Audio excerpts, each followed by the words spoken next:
curso do Saber Direito desta semana é sobre constitucionalismo feminista e aborda a história constitucional, o Estado, a igualdade de gênero e o constitucionalismo e o feminismo.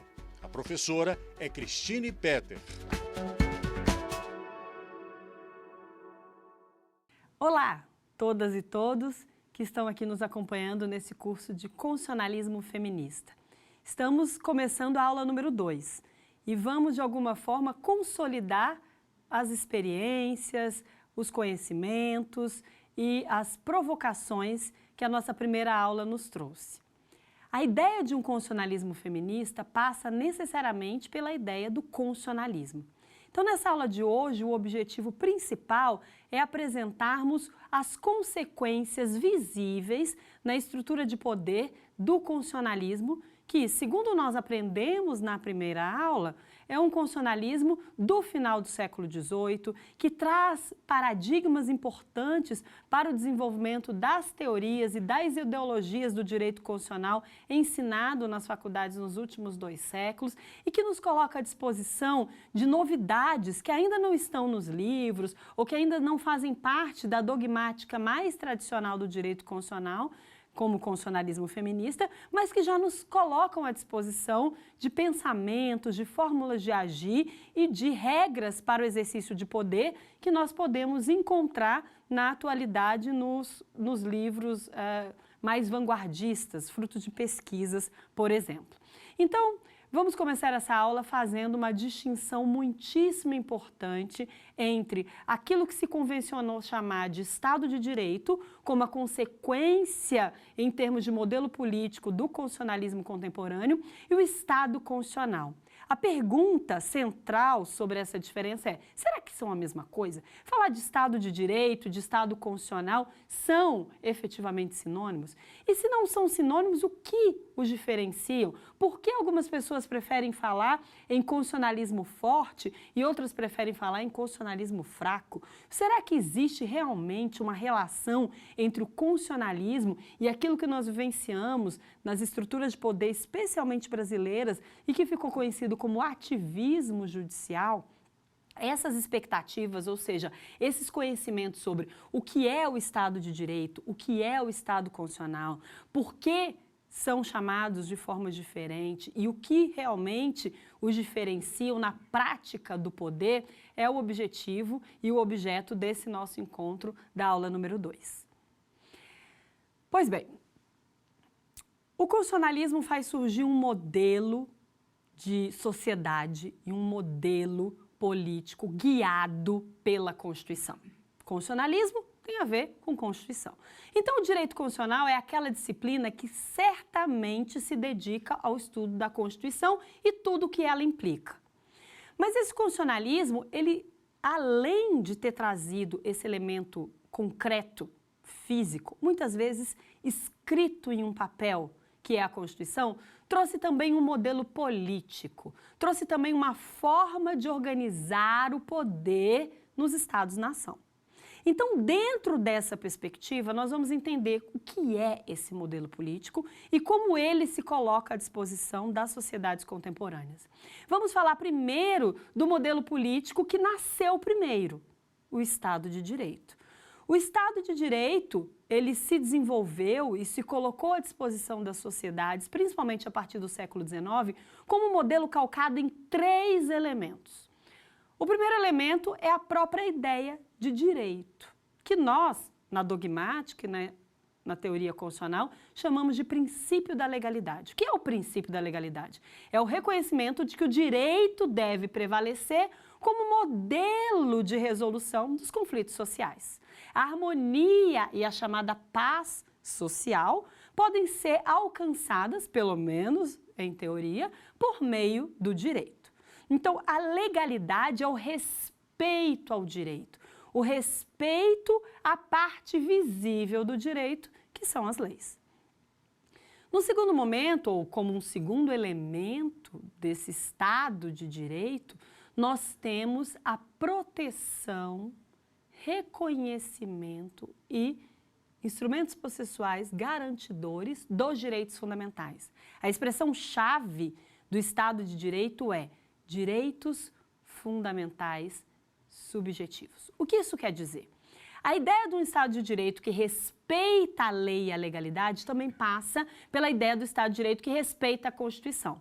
Mas, no primeiro momento, a Constituição era ainda um documento em construção, um documento que não se sabia muito bem se tinha ou não tinha força de lei. Portanto, a parte mais importante das Constituições, porque foi por isso que se lutou e se derramou muito sangue, especialmente na Revolução Francesa, são os direitos fundamentais. Então, os direitos fundamentais na perspectiva de direitos subjetivos. Vamos estudar o que é essa perspectiva subjetiva e por que os direitos fundamentais são assim tratados pelo modelo Estado de Direito. No terceiro elemento, nós temos o que ficou conhecido como separação dos poderes, que nós, do direito constitucional, já alinhados a uma teoria política ou uma filosofia política dos colegas da ciência política, falamos em separação das funções de poder. Porque, desde as primeiras aulas de teoria e filosofia política, aprendemos que o poder é uno, indivisível e indelegado. Então, não há que falar em separação de poderes, mas em separação das funções do poder. Então, é muito importante que se consagre, que se fique no imaginário, que se consolide para aqueles que querem estudar o constitucionalismo, que este é um movimento complexo, social, político e que se coloca à disposição de um elemento concreto, visível e indiscutível, a Constituição. Elemento mais importante do constitucionalismo, a Constituição.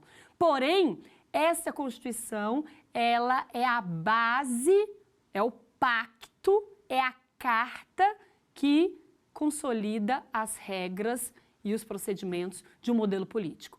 E esse modelo político se chama Estado de Direito.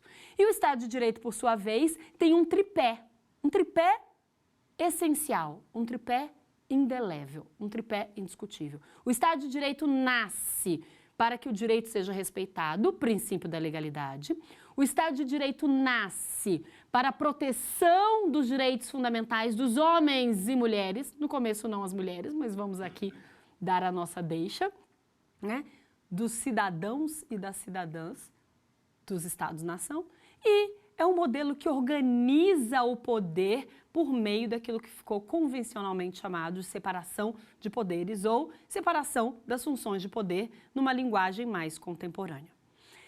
Esse Estado de Direito é este modelo político que até hoje vige e que não há uma substituição à vista.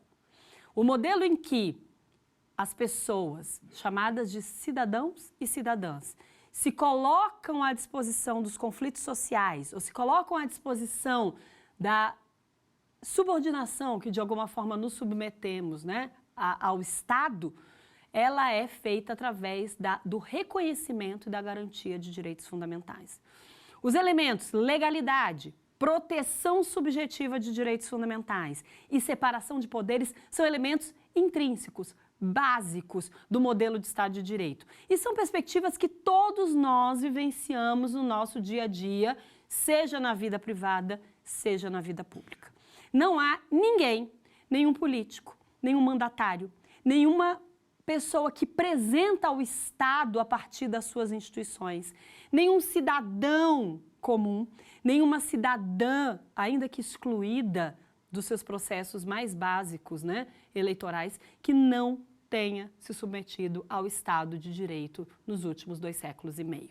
Então, esse modelo político é um modelo para todos e todas quantos. Muito embora, no início, principalmente no século XIX, antes do movimento feminista, ele fosse um modelo muito mais visível, muito mais destinado, muito mais correlacionado ao padrão masculino ocidental. As mulheres, as crianças, os outros que não estavam enquadrados naquele padrão masculino ocidental estavam excluídos de uma proteção mais visível. Mas eu posso garantir que desde o início o constitucionalismo nasceu para a vocação plural, para a vocação de todos.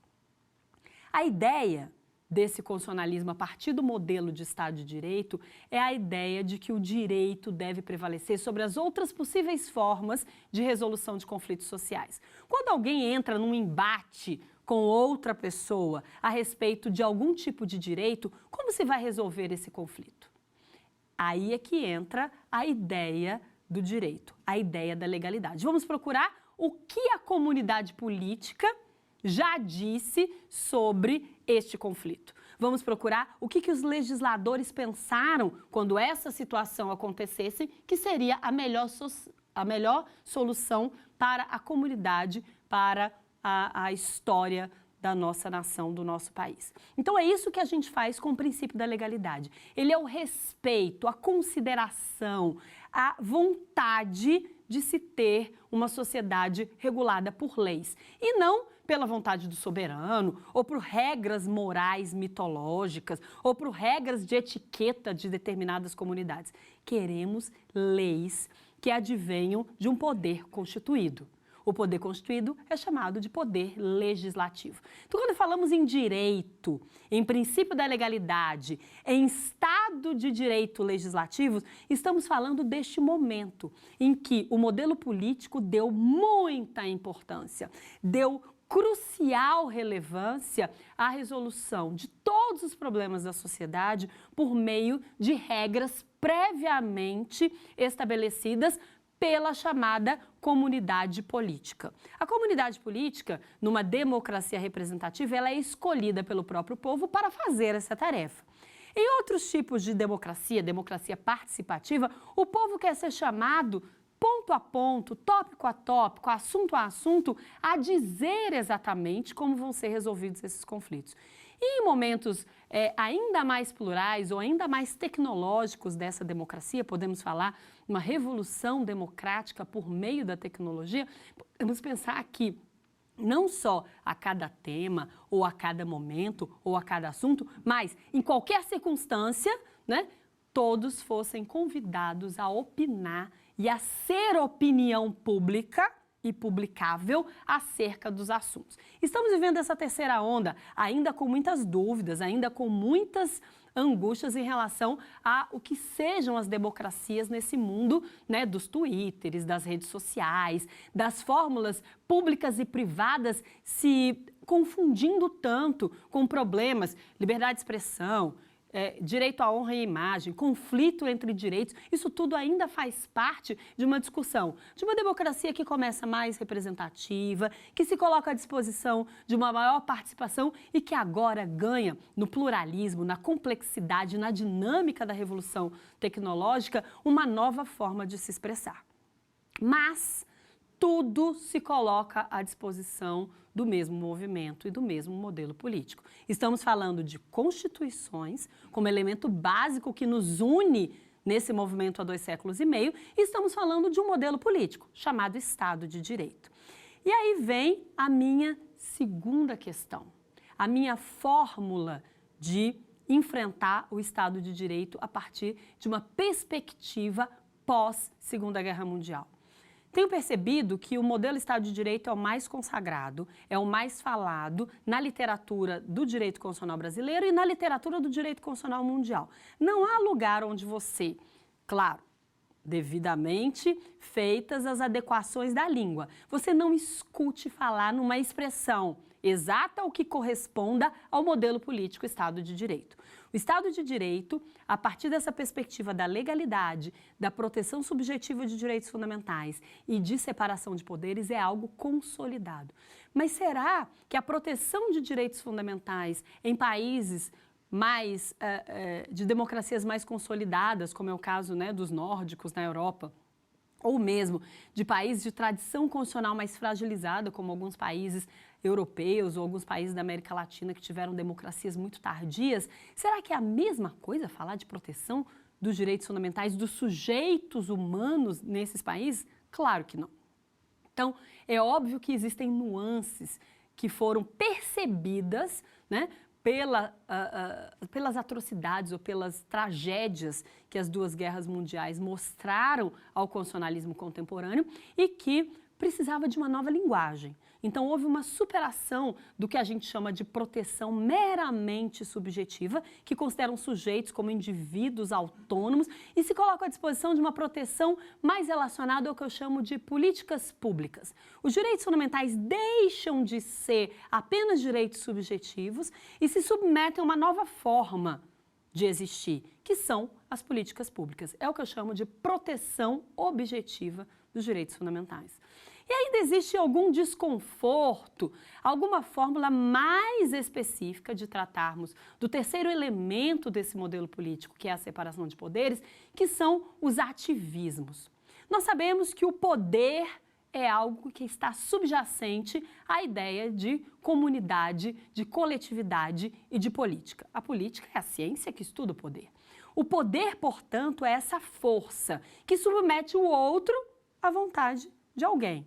E aí é esse o questionamento mais importante para a teoria constitucional sobre quais são as nuances que esse poder deve ter nessa organização e nesse modelo político chamado Estado de Direito. Se vivenciou, a partir de uma experiência norte-americana, dada pela Revolução Francesa, a ideia de que os poderes seriam autorreguláveis entre si. É a ideia de freios e contrapesos. Ou seja, os poderes separados em funções executiva, legislativa e ainda não muito visível judiciária, mas com alguma força nesse século XXI, se colocava à disposição daquilo que o Barão de Montesquieu chamou de organização funcional do poder, ou o espírito da novidade democrática dentro desse contexto de separação de poderes. Então, desde o século XVIII, e se consolidando no século XIX, a separação de poderes gera alguns questionamentos. Por quê? Porque o poder não se submete ao direito de forma natural. O poder não quer estar preso, vinculado, enclausurado em regras previamente estabelecidas. Ele acontece. Não há vácuo de poder, não há espaços não ocupados de poder. O poder está sempre em expansão e sempre em franca continuidade de tensões, conflitos e lutas. Então, essa separação de poderes é um ponto bastante interessante e que nós vamos tratar depois do primeiro quiz.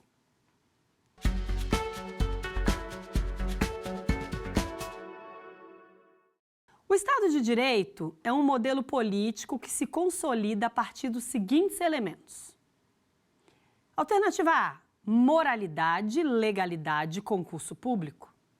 Alternativa B, legalidade, proteção de direitos fundamentais e impessoalidade. Alternativa C, moralidade, impessoalidade, concurso público. E última alternativa AD, legalidade, proteção de direitos fundamentais e separação de poderes. Não há dúvidas de que todos os princípios que estão contemplados nas 4 alternativas são caros ao modelo Estado de Direito.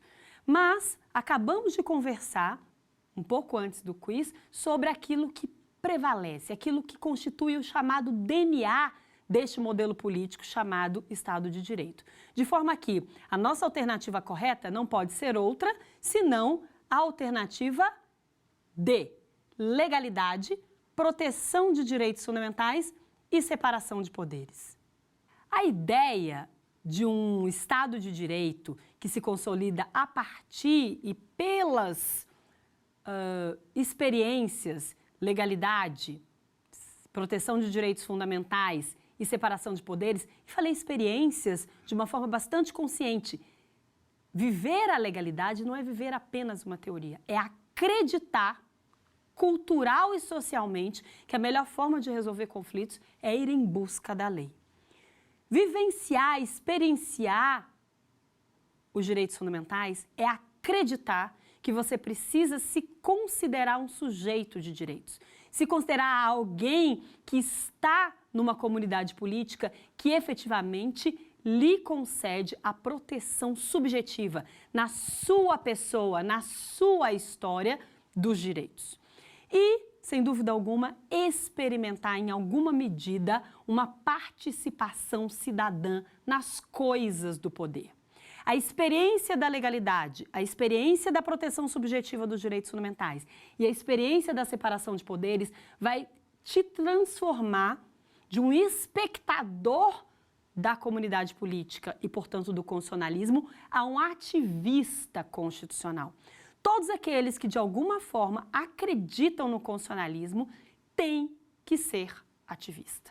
O que isso quer dizer? Você vai lutar, você vai estar à disposição, você vai colocar a sua experiência de vida individual e coletiva à tarefa, né? Vai colocar-se à tarefa de ativar as expectativas jurídicas dessa experiência individual e coletiva. Então, você vai acreditar que é importante conhecer as leis para aplicá-las e respeitá-las. Você vai acreditar que é preciso conhecer os direitos fundamentais para chamá-los, quando necessários, à sua dignificação como cidadão e como cidadã, e você vai, de alguma forma, encontrar uma fórmula participativa para as questões de poder. Projetos de lei, iniciativas populares, participação como experts, como peritos, como voluntários em causas da comunidade que você vive, enfim, participar ativamente para a construção daquilo que a gente chama de utopias constitucionais. Muitas vezes, aquilo que o constituinte, no momento de elaboração de uma Constituição, acredita ser apenas uma utopia, um projeto, um programa, e que no direito constitucional nós chamamos de normas programáticas, é uma deixa para que a sociedade, o cidadão e a cidadã encontrem a sua causa constitucional. Uma norma constitucional não existe para o vazio histórico. Uma norma constitucional não tem palavras inúteis. Uma norma constitucional não está ali apenas como opção imediata das relações de poder. E é por isso que nós nos deslocamos de um modelo puramente subjetivista de proteção de direitos fundamentais, de uma perspectiva estática de separação de poderes e de uma proteção apenas legalista dos direitos e deveres constitucionais para uma outra perspectiva, que é o que eu chamo de Estado constitucional. O que é o Estado constitucional? Ele se diferencia do Estado de Direito e por que agora falamos em Estado Constitucional de Direito com muito mais ênfase, muito mais força do que falávamos antes no modelo clássico, Estado de Direito e ponto. O Estado Constitucional é o mesmo modelo político Estado de Direito. Não há diferenças ontológicas, ou seja, de essência, entre o que é Estado de Direito e o que é Estado Constitucional. No entanto, há características potencializadas em termos dos elementos que caracterizam o Estado de Direito que ficaram mais claras, que ficaram mais evidentes e que ficaram mais perceptíveis após a Segunda Guerra Mundial. Esse Estado constitucional é o Estado que reconhece não apenas o princípio da legalidade, como elemento que já abarcava, ainda que de uma forma mais tímida, a importância das constituições como normas. É a partir da experiência da década de 50, na Alemanha nazista, que se começa a desenvolver uma teoria realmente comprometida com a força normativa da Constituição.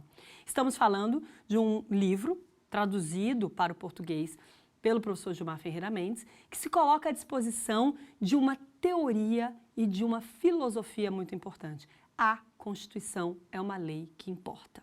Se ela é uma lei que importa, ela precisa ser conhecida, ela precisa ser aplicada, ela precisa ter na sociedade uma repercussão cultural, política, econômica, antropológica, histórica, enfim, é preciso que esta modalidade chamada Constituição saia do prisma puramente mediato para um prisma imediato. Imediato de quê? De aplicação, de conhecimento, de força normativa. Então, o primeiro deslocamento que a gente faz do Estado de Direito para o Estado Constitucional é perceber que a legalidade não é simplesmente a legalidade da lei. é a legalidade da Constituição. É a força normativa do produto legislativo do legislador infraconstitucional, cuja importância não se desmente, cuja importância não se coloca em segundo plano, mas que está à disposição de uma outra força normativa, que é a do texto constitucional. Mais abstrato, mais difícil, mais normogenético, com conteúdos morais e filosóficos mais difíceis de serem concretizados, mas que precisam de uma hermenêutica constitucional própria que esteja à disposição do cidadão e da cidadã para a consolidação daquilo que nós chamamos de constitucionalismo contemporâneo. Não há como falar em constitucionalismo contemporâneo sem entender a importância do Estado constitucional como esse modelo que consagra a Constituição como elemento central normativo, elemento central de resolução dos conflitos sociais em todos os âmbitos. No segundo momento, para que essa primeira premissa possa ser deslocada, você também precisa deslocar a segunda premissa. De uma proteção subjetiva de direitos fundamentais, nós vamos falar de uma proteção objetiva. Aqui, eu já disse que a proteção objetiva tem a ver com políticas públicas. É o momento mais concreto, talvez a expressão que melhor consolide essa passagem ou esse deslocamento do modelo proteção subjetiva para proteção objetiva. Mas o que significa na prática tirar um direito da sua perspectiva subjetiva, tão comum ao direito civil, ao direito penal, ao direito administrativo, e deslocá-lo para o âmbito das políticas públicas? Significa que os direitos fundamentais terão eficácias diferenciadas em relação às demais normas do ordenamento jurídico. Significa que a Constituição vai passar a ser importante na temática dos direitos fundamentais se todos e todas, com igual vontade, quererem se vincular à Constituição. Então, temos que falar numa eficácia irradiante da Constituição e dos direitos fundamentais. Temos que falar numa eficácia dirigente de todas as normas constitucionais. E temos que falar de uma eficácia horizontal dos direitos fundamentais. Ou seja, dizer que houve um deslocamento da perspectiva subjetiva para a perspectiva objetiva e dizer que os direitos fundamentais deixam de ser parecidos com os direitos incorporados pelo direito civil, pelo direito penal, pelo direito administrativo, pelo direito do trabalho, para ganhar uma nova fórmula chamada políticas públicas, quer dizer que todos os ramos do direito devem se envolver igualmente com o direito constitucional, especialmente com seus direitos fundamentais, para consolidar as suas práticas e regulações legislativas. Ou seja, a norma infraconstitucional civil, a norma infraconstitucional administrativa, tributária, trabalhista, ela tem que se olhar por meio e através da Constituição, dos direitos fundamentais. Todas as vezes que vocês estão estudando alguma disciplina, ela sempre começa. Princípios constitucionais do direito do trabalho. Princípios constitucionais do direito penal. Princípios constitucionais do direito civil. O que isso quer dizer? Quer dizer que a Constituição se irradia para todas as disciplinas, para todas as fórmulas sedimentadas de olhar o direito. Então, essa legalidade, ela passa a ser uma constitucionalidade pela importância que todas as áreas reconhecem o que a Constituição diz sobre elas. E a nossa Constituição brasileira, especificamente a brasileira de 1988, ela é bastante pródiga, ela é bastante generosa, ela é considerada pela teoria constitucional até prolixa, ou seja, fala demais. Mas neste ponto, eu gostaria de dizer que ela se diferencia das outras constituições brasileiras e se coloca à disposição porque ela trouxe todas as expectativas sociais, porque ela reuniu num texto grande, de 250 artigos, com muitas normas, talvez mais de 1000 normas ali consagradas, as expectativas para que todas as áreas do direito pudessem, de alguma forma, se sentir contempladas. Era já a Constituição, talvez, prevendo a perspectiva objetiva dos direitos fundamentais? Não sei, mas acredito que serviu a esse propósito. No segundo momento, você tem que falar em eficácia dirigente. Não há como os agentes públicos, sejam membros de poder, sejam funcionários públicos, sejam pessoas que estão apenas num exercício delegado de poder público, se furtarem ao objetivo de cumprir a Constituição. A eficácia dirigente quer dizer todos os agentes públicos e privados, todas as pessoas que se relacionam com o Estado precisam, são obrigados a cumprir a Constituição, a perceber a Constituição, a concretizar as normas constitucionais. Então, isso não é uma tarefa do legislador, ou de um ministro do Supremo, ou de uma professora de Direito Constitucional. Essa é uma tarefa de todos aqueles que estão no serviço público. É o efeito dirigente. Órgãos públicos, órgãos quase públicos, universidades, instituições, poder judiciário, todos estão igualmente obrigados pela força dirigente da Constituição. Ela é uma norma para ser cumprida, para ser conhecida. Essa é a eficácia dirigente. E a última, chamada eficácia horizontal, é aquela em que não apenas os órgãos públicos e privados devem respeitar a Constituição, mas todos os cidadãos e todas as cidadãs. O exemplo mais clássico que nós temos é a contratação de pessoas. Será que no momento que eu vou contratar alguém, eu tenho liberdade plena para, inclusive, desrespeitar a Constituição? Essa pergunta nos leva, a partir da perspectiva horizontal dos direitos fundamentais, a dizer que, por ser um cidadão daquele país que quer a Constituição prevalecente, que tem vontade de Constituição, na linguagem do professor Conrad Hess, você deve buscar cumprir nas suas relações privadas, nas suas relações mais íntimas, a Constituição. Ou seja, a Constituição não é algo só dirigente para os órgãos e poderes públicos que têm obrigação de cumpri-la, mas também é algo que se irradia para os ambientes privados. Essa é uma matéria que ainda está em ebulição na teoria constitucional contemporânea. A eficácia horizontal é ainda uma das matérias mais estudadas nas pós-graduações mundo afora, mas que tem que ecoar no Brasil da seguinte forma: eu quero uma Constituição para combater a corrupção, para evitar desigualdades, para incluir os que são excluídos nesta democracia? Se a resposta for sim, você obviamente tem que começar a conhecer e a respeitar a Constituição também nas suas relações interprivados. E aqui já é o momento de nós irmos para o nosso segundo quiz da aula de hoje.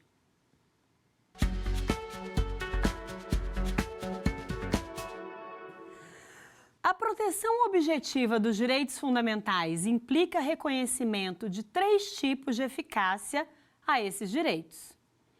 Letra A, eficácia ex nunc, eficácia irradiante, eficácia vinculante.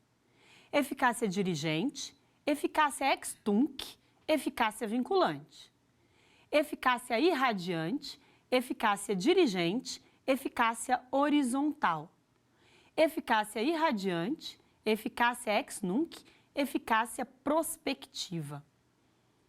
A proteção objetiva dos direitos fundamentais é considerada pela teoria e pela filosofia do constitucionalismo contemporâneo como um marco de toda essa história que nós convencionamos chamar de Estado constitucional. Estar à disposição dos direitos fundamentais e da sua proteção como política pública não é algo que veio consolidado desde os primeiros momentos do constitucionalismo contemporâneo. A ideia do que era o direito, do que eram direitos subjetivos, ficaram muito em exposição e numa construção coletiva bastante profícua durante todo o século XIX. Foi no século XX e depois da experiência, insisto sempre, trágica das 2 guerras mundiais, que nós percebemos a importância de se projetarem os direitos fundamentais para além das perspectivas puramente individuais e subjetivas. Era preciso criar um ambiente mais abrangente para que os direitos fundamentais pudessem ser uma realidade na vida das pessoas. Explico por quê. As constituições eram consideradas utopias, eram consideradas normas para uma aplicação somente de vez em quando. A Segunda Guerra Mundial, especialmente as experiências do Holocausto, as experiências negativas que a humanidade presenciou naqueles momentos, trouxeram à tona essa necessidade de que os direitos fundamentais fossem contemplados de uma forma mais imediata, mais direta. E é por isso que falamos em eficácia irradiante das Constituições e dos direitos fundamentais. E é por isso que falamos em eficácia dirigente das Constituições e dos direitos fundamentais. E é por isso que falamos em eficácia horizontal dos direitos fundamentais e das Constituições. Por isso, a alternativa correta para esse quiz é a letra C. A ideia de um direito constitucional à disposição das eficácias é a ideia de que acreditamos no Estado constitucional como o melhor modelo político de organização da sociedade e da vida política de um país. Não há como estarmos à disposição do constitucionalismo sem falarmos em separação das funções de poder. Mas, ao mesmo tempo, nos perguntamos, já entendi, temos que respeitar o direito, as leis e a Constituição, temos que dar aos direitos fundamentais uma perspectiva mais ampliada, saindo de meros direitos subjetivos, individuais ou coletivos, para uma perspectiva mais difusa, chamada de políticas públicas. Já entendemos que é preciso uma atividade compartilhada entre as próprias áreas do direito, juristas, portanto, os poderes públicos, indistintamente servidores ou membros, e os próprios particulares, para que essa Constituição possa realmente valer como norma, e podemos chamar aquilo que era um Estado de direito legalista num Estado de direito constitucionalista.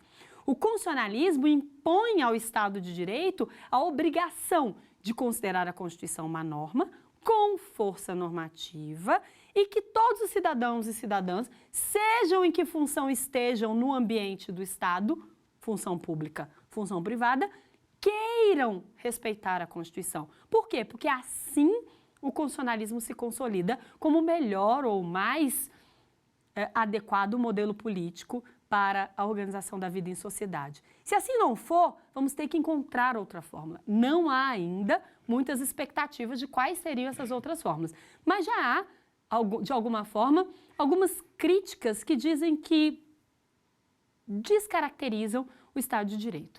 E uma dessas críticas que tem sido bastante apertadas, bastante direcionadas aqui no Brasil, diz respeito ao chamado ativismo judicial. O que é o ativismo judicial?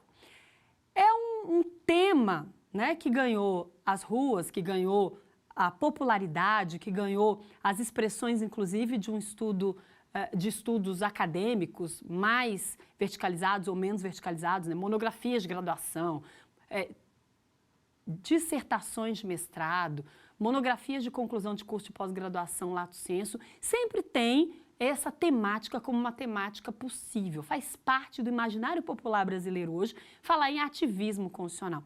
Onde isso se coloca dentro desse modelo chamado Estado constitucional? Exatamente no terceiro elemento, separação de poderes. A separação de poderes foi algo pensado a partir da filosofia política clássica de Montesquieu como algo necessário para que nós pudéssemos romper lá naquele momento com o modelo vigente até então, que era o absolutismo. Absolutismo que não é o mesmo absolutismo desde o início, que teve, num segundo momento, já influenciado pelas ideias do iluminismo, uma nova versão, o déspota esclarecido ou, né, as opções autocráticas, se assim podemos falar assim, de monopolização de poder. Montesquieu disse que para uma sociedade viver em harmonia e consolidação das expectativas sociais em relação ao poder, é preciso que esse poder seja diferenciado em funções. E ele pensou em duas funções básicas: o poder executivo administrando e o poder legislativo fazendo as regras para essa administração. O poder judiciário era uma extensão do poder executivo porque iria resolver eventuais problemas da relação entre esse executivo, que deveria aplicar as leis para administrar, e o legislativo, que estava à disposição de criar as regras sociais para essa vivência. Então, o Poder Judiciário não tinha, no início do constitucionalismo, qualquer tipo de voz. Isso começa a se consolidar primeiro na experiência americana e depois, né, na experiência mundial. E a França aí, ela é um país menos aberto às questões de ativismo judicial, porque o Poder Judiciário ganha uma voz na dinâmica da separação de poderes, especialmente a partir do século XX, em que se consolidam modelos de controle de constitucionalidade para dar força normativa à Constituição. Podemos então dizer o seguinte: a separação de poderes começa quase que bipartite, mas se consolida no século XIX e XX como tripartite. Mas é somente após a Segunda Guerra Mundial que esse modelo tripartite ganha a força de 3 poderes iguais e autônomos entre si. É somente a partir da consolidação dos modelos de controle de constitucionalidade e jurisdição constitucional mundo afora que o ativismo judicial passa a ser algo preocupante, contemplável, irritante, num sistema em que, onde havia tensões, onde havia conflitos, onde havia relações entre poderes, era apenas entre executivo e legislativo. O judiciário entra tardiamente nessas relações institucionais. O judiciário entra por último nessas relações institucionais, muito embora desde o início estivesse lá presente a função judicial como uma função importante. Eu devo dizer, como uma compreensão da teoria constitucional, que o ativismo constitucional é a melhor fórmula de designarmos a importância do controle de constitucionalidade, da jurisdição constitucional, no equilíbrio entre as funções de poder. O ativismo judicial diz respeito a apenas uma parcela, uma parte, inclusive, menor em termos quantitativos, maior em termos qualitativos, daquilo que nós chamamos de expressão do judiciário nas relações entre os poderes. O poder constitucional, ele deve estar igualmente dividido entre todas as funções de poder do Estado constitucional contemporâneo. Explico isso da seguinte forma. O ativismo judicial é o ativismo dos juízes, portanto, o ativismo do judiciário. Mas o ativismo que deve prevalecer nesse Estado constitucional contemporâneo é o ativismo da Constituição. E por que ele se confunde ou que ele se coloca à disposição do ativismo judicial? Porque o judiciário sempre foi o poder em que ficou mais clara a sua função e o seu papel de intérprete, de hermeneuta constitucional. Então, alguns países e algumas teorias constitucionais e algumas pessoas, pesquisadores experientes ou júniores nessa perspectiva da teoria constitucional, acham que o Poder Judiciário é o guardião, ou é o último guardião da Constituição. E por isso ele tem um papel relevantíssimo de ser o ativista constitucional mais visível. Essa é uma perspectiva que já encontra críticas muito consolidadas e consistentes para que possamos revisitá-la. Ou seja, é sim o Poder Judiciário o mais vocacionado, até pela experiência técnico-jurídica dos concursos ou da fórmula de ingresso no Poder Judiciário, ou mesmo pelas tradições das cortes constitucionais e Suprema Cortes, que vieram se desenvolvendo desde o século XIX até nossos dias, como baluartes e intérpretes oficiais dos textos constitucionais, concretizadores das normas constitucionais, mas isso não dá ao Poder Judiciário um monopólio da Constituição. Isso não pode dar ao Poder Judiciário uma voz que prevalece sobre a voz constitucional dos outros poderes. Então é muito importante que se perceba que o Poder Judiciário, especialmente a sua cúpula, no nosso caso o Supremo Tribunal Federal, é guardião da Constituição por expressa disposição da nossa atual Constituição, mas ele não é o único guardião da Constituição. Nem muito menos tem a última palavra em matéria de interpretação constitucional. E não digo isso por convicção pessoal apenas. Digo isso porque assim está no direito constitucional vigente brasileiro.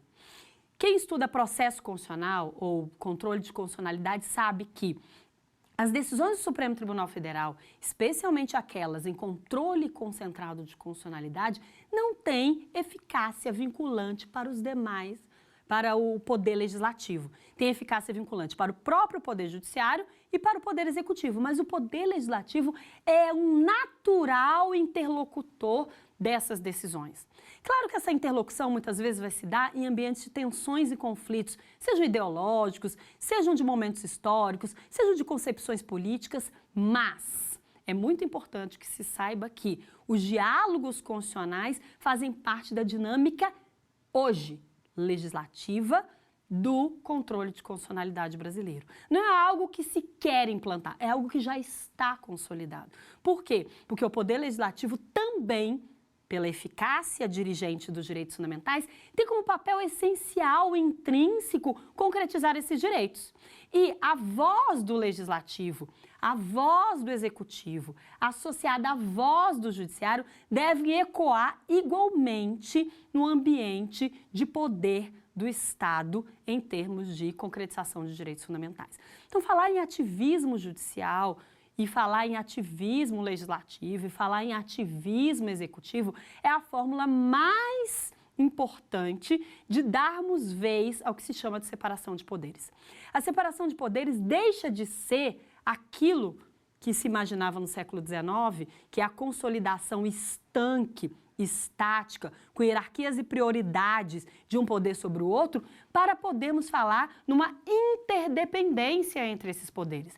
Interdependência que está longe de ser uma interdependência harmoniosa, sem conflitos, livre de tensões. As tensões consolidam qualidade para a democracia. Quando um poder é desconsiderado, ele se torna um indiferente. E esse indiferente, sim, gera desigualdades. A indiferença é a fórmula mais visível e mais cruel de desigualdade. E é por isso que, nesse modelo de Estado constitucional, a interdependência faz com que, na alegria e na tristeza, na briga ou no diálogo pacífico, os poderes tenham que se interrelacionar. É preciso um ativismo constitucional que faça com que todos os poderes sejam proativos em direção à interpretação da Constituição. E é por isso que agora já estamos preparados para o terceiro quiz dessa aula de hoje.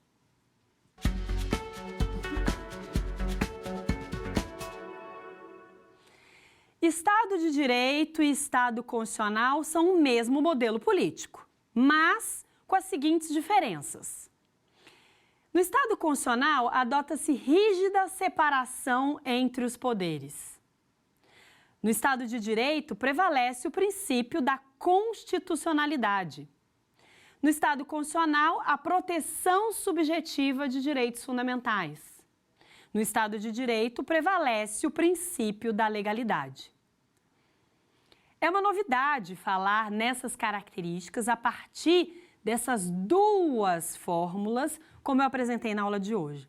É algo que eu tenho desenvolvido em textos acadêmicos e em algumas aulas de direito constitucional que eu tenho dado para mostrar aos estudantes de direito que as diferenças não são essenciais, não são da essência do elemento caracterizador do modelo político fruto do constitucionalismo. Estado de Direito e Estado Constitucional são, sim, sinônimos, são o mesmo modelo político, mas há nuances, há fórmulas alternativas de enxergar um modelo e outro.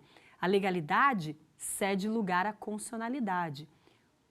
A separação de poderes cede lugar a uma interdependência. E a proteção dos direitos fundamentais, que na minha visão é a mais importante, deixa de ser uma proteção meramente subjetiva para se tornar uma proteção pluralisticamente objetiva. Então, a resposta correta para esse nosso terceiro quiz é: no Estado de Direito prevalece o princípio da legalidade. E aí nós já podemos dar continuidade a essa nossa aula de hoje, falando em algo que eu considero uma essência do constitucionalismo contemporâneo e já tentando introduzir qual é o recorte que nós vamos fazer para o modelo de Estado de Direito ou de Estado Constitucional de Direito que intersecciona ou se abre a intersecção com o constitucionalismo e o feminismo. Esses movimentos vêm a influenciar o modelo de Estado constitucional e de direito pelo viés dos direitos fundamentais. Eu tenho, inclusive, desenvolvido desde meados da primeira década, né, do ano 2005, uma expressão que talvez esclareça o que eu vou falar, né, para finalizar essa aula de hoje e começar já a nossa próxima aula. O Estado de Direito deve ceder lugar ao Estado de Direitos Fundamentais. O que seria esse Estado de Direitos Fundamentais? Notem bem, eu troquei a expressão direito para direitos fundamentais. O que eu estou querendo chamar a atenção? Eu estou querendo chamar a atenção que o modelo político resultante do constitucionalismo contemporâneo, portanto, o constitucionalismo que nasce na idade contemporânea a partir do final do século XVIII, é um modelo que nasce para os direitos fundamentais.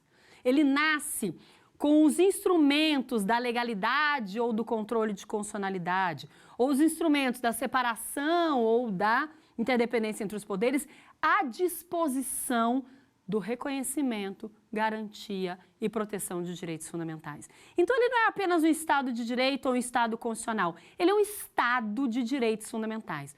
O que se quer e o que se vai recortar a partir da experiência de um constitucionalismo feminista é o Estado de Direito se consolida pelas perspectivas dos direitos de liberdade, dos direitos de igualdade e dos direitos de fraternidade, que inclui a busca da felicidade, como um modelo ideal de proteção subjetiva e objetiva de direitos fundamentais. A proteção subjetiva dá apenas uma ampliação para a ideia de direitos fundamentais, que deixa de ser direitos subjetivos e coletivos de pessoas determinadas para se transformarem em direitos difusos de todas as coletividades, coletividades nacionais e internacionais, consolidando-se por meio da experiência e da fórmula das políticas públicas. Políticas públicas que se voltam para o interno, mas que têm que se abrir para o exterior, inclusive para experiências comparadas no estrangeiro. Então, a ideia de um Estado de Direito e de um Estado constitucional abre uma terceira possibilidade, que nós chamamos de Estado cooperativo de direitos fundamentais.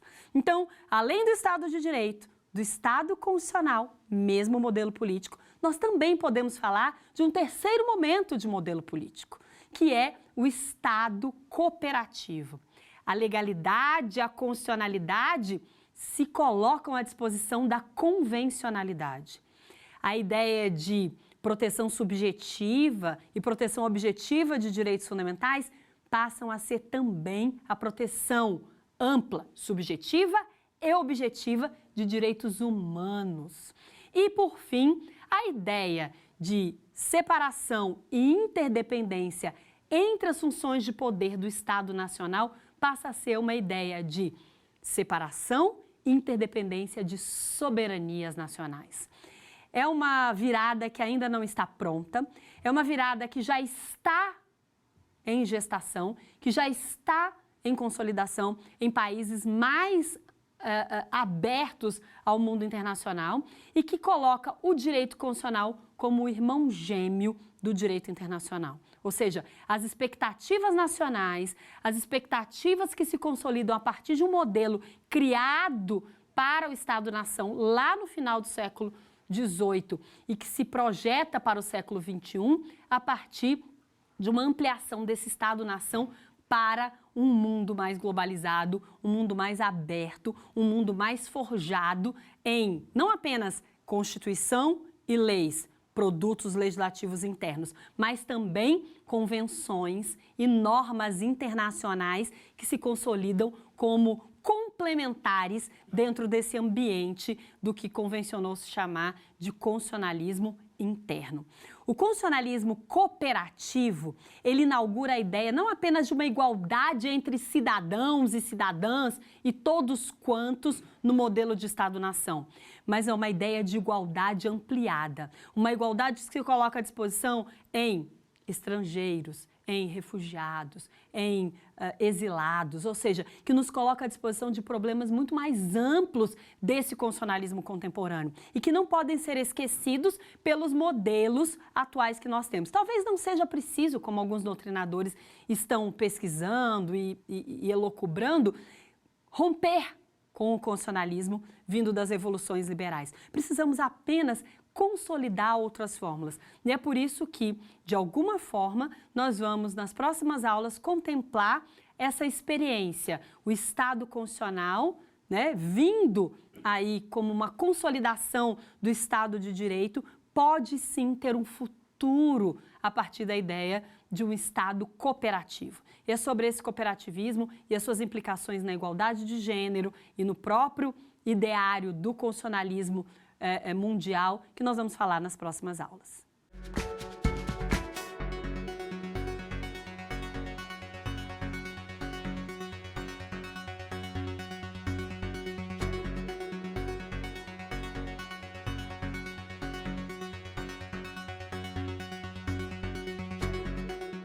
Quer dar uma sugestão de tema para os cursos do Saber Direito?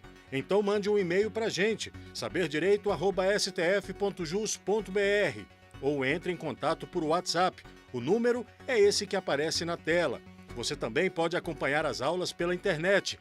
Acesse tvjustiça.jus.br ou o nosso canal no YouTube, TV Justiça Oficial.